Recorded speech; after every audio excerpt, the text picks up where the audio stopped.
We're gathered here today for the most glorious of occasions to join in and watch as Luke and Dee are magically joined together as husband and wife, making an unbreakable vow. This vow is made only between the two of you, while everyone here serves as witnesses to this moment in time. And no mystical beast, no hideous monster, no spell, no curse, no charm or time turner will be able to undo this vow upon its completion. This vow remains unbreakable as you two remember that love, loyalty, and understanding serve as the bedrock and the foundation of your home and your marriage. Should either of you try to break this unbreakable vow, whoever has every right to feed you to the dragons. This morning being said, I ask you to look into each other's eyes and repeat after me. You'll say, I, Luke, take you, Dee, to be my wife, to have and to hold, from this day forward, for better, for worse, for richer, for poor, in sickness and in health, to love and to cherish, until the very end. Likewise, Dee, I'll have you repeat after me. I, Dee, take you, Luke, to be my husband, to have and to hold, from this day forward, for better, for worse, for richer, for poor, in sickness and in health, to love and to cherish, until the very end. It's my understanding that each of you have prepared some words to say one to the other. Luke, I'm going to have you go first, please.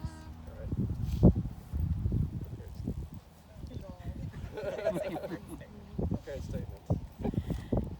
Contract? Okay, let's see if I can get through this or not.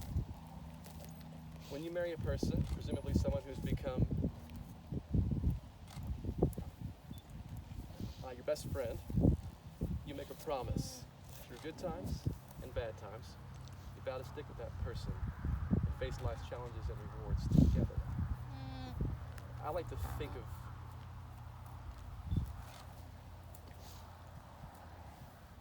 of marriage also as a party. Shut up. There are don't. good times like drinking, dancing, and games. So much right now. Much laughter and love can be shared. New memories, friends are made, that can last a lifetime. But like the sometimes inevitable hangover after a really good party, there can also be bad times.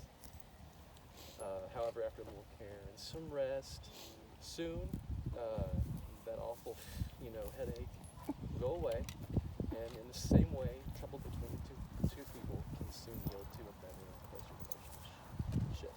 Now, all this analogous talk of parties reminds me of the words of an esteemed gentleman who knows a thing or two about the art of partying. Bite him, Llama. One Get 'em. man named Andrew Wilkes Creer. Get him, Mama, hurry. From a collection of his works, circa 2003, The Wolf, Julie, if you will. Oh, Dee, I vow to never break your heart, to never make you cry, to never give up the die. Even if you can't stand up, if you lose your life, I'm a friend by your side. Never gonna be alone. We never let it go. I hate you. I love you.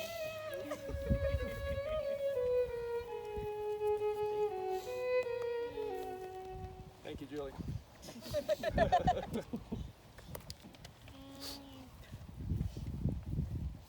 Luke, there's a lot of things you need to get across this universe. Warp drive, wormhole refractors. You know the thing you need most of all? You need a hand to hold. I vow to always hold your hand. No matter how much you snore, no matter how much Andrew WK you torture me with, no matter how many baskets of tortilla chips you eat and eventually become Chub Life Luke, Yeah? it is at this moment, as I gaze into your eyes, I think to myself, is it too late to run away? And elope?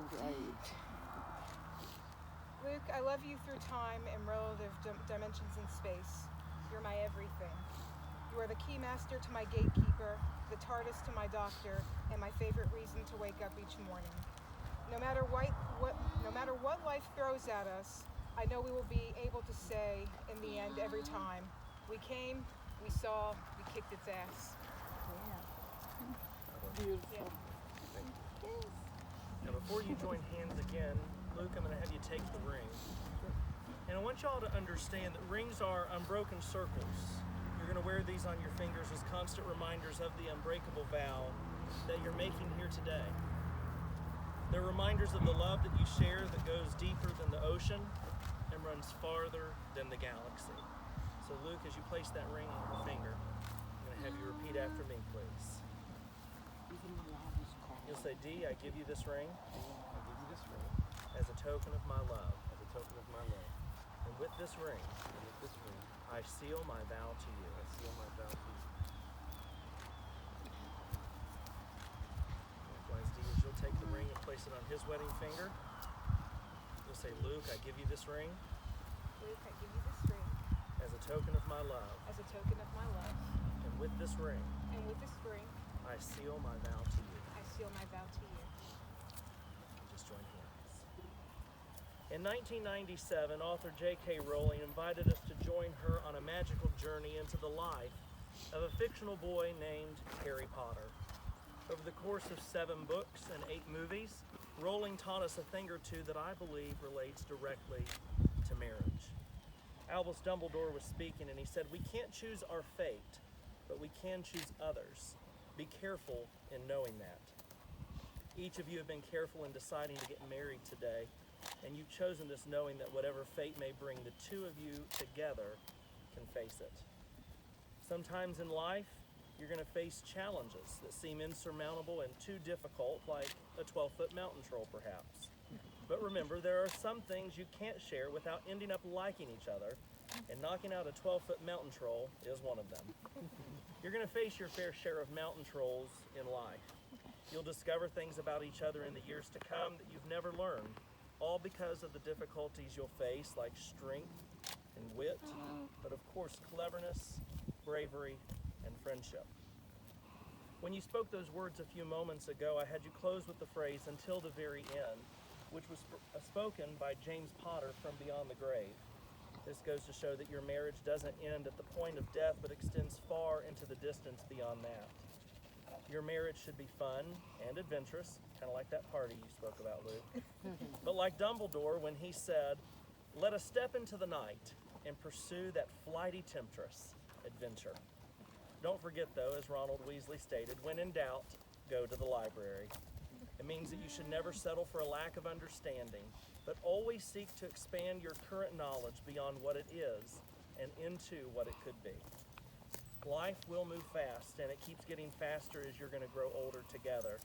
Remember, time will not slow down when something unpleasant lies ahead. Learn to enjoy the moments you share and march into the future in step, hand in hand. Now, your marriage is uniquely yours, and that's going to be demonstrated here in just a moment.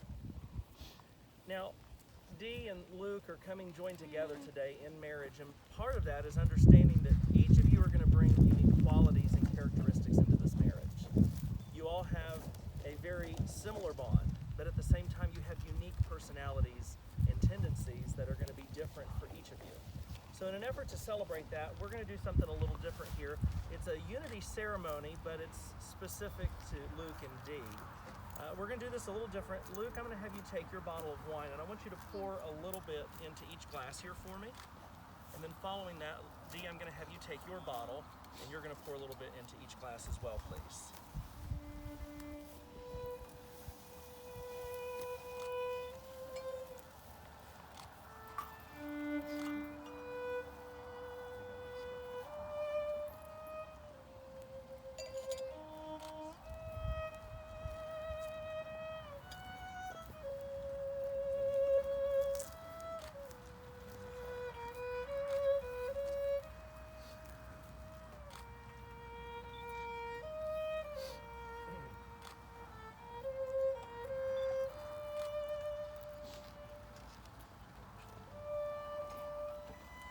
Now, each of these wines were chosen by Luke and Dee, and it's specific to them.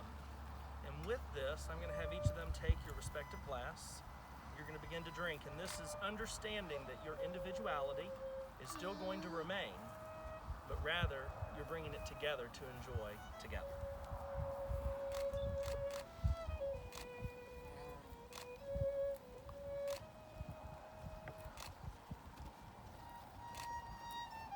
Drink all of it or a little bit of it. It's your call. It's interesting.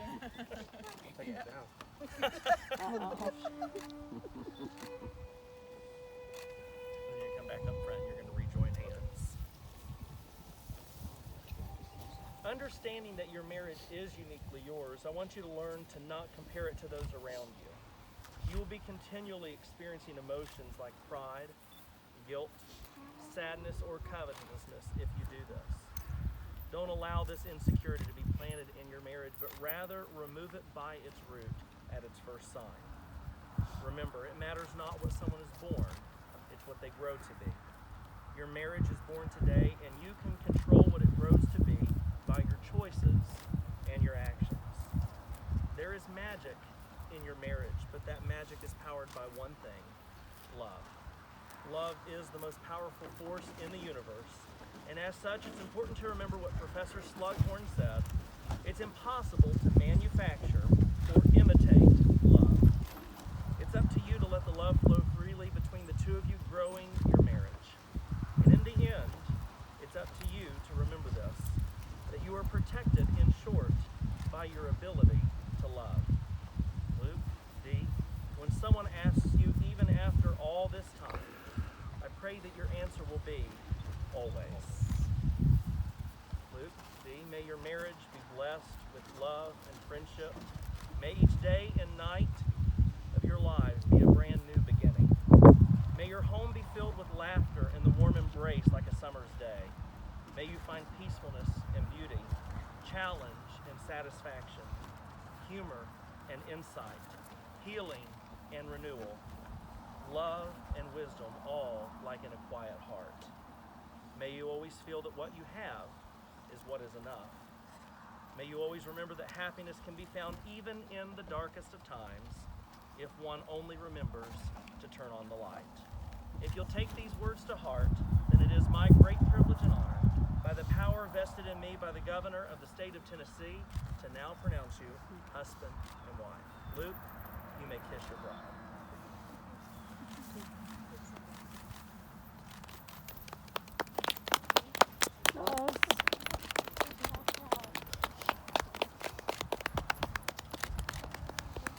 And witches, wizards, magical creatures, and muggles alike, it is my great privilege and honor to present to you Mr. and Mrs.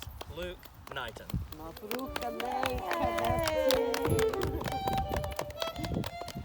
And y'all can take your walk. All right, let's do it. God, congratulations. Thank you. Hold on. Faux pas. There. Oh, there you go.